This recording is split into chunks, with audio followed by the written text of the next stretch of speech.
Hello and welcome back, guys. So in this video, I'll show you how do we set a filter on open page. So what we can do is, in case of page extension, we can use the trigger that's available to us on open page. So we could do something like, see, when you have a page, or what we can do is we can simply add a new AL file. Let's do page extension. Let's do vendor ext and we do vendor list.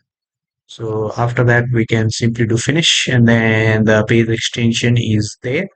And then we can simply write free trigger on open page. And what I can do is rec.set filter rec.set filter, and I will do vendor posting group. And what I want to do is I want to filter out only the ones which are not blank. So I need one skip character.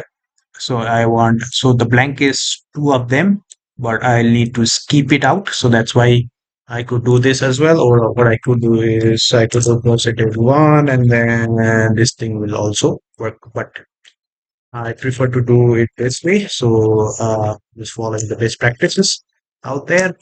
So I can just get rid of this unused variable as well. If I just simply publish this thing, what should happen is that we should actually have this filtered applied on open page itself. Okay.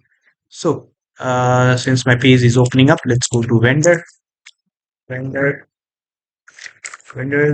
and okay. So right now, if I go into the page filters, if I just drill down, you see vendor posting group is not equals to blank. So if I were to do this not publishers blank, so not publishers to blank invoicing,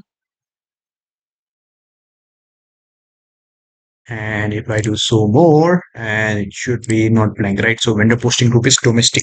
So let me get rid of that. Okay, so you see it's already being applied. So it's already being applied. So if I go back, you see it won't show up. But since this is a user filter, so if you see it's a user filter, so the user can actually get rid of it and then see the other vendor as well.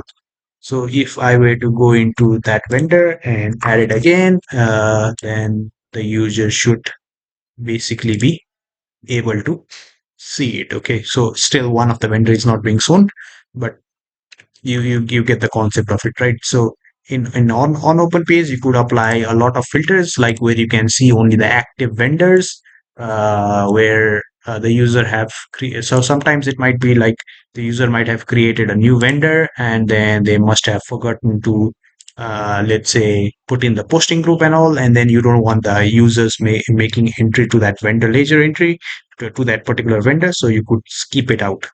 Okay, or you could use the template and then based on that you could do that. Right, so it just depends on the use cases, whatever you want to do. So that's it for this video.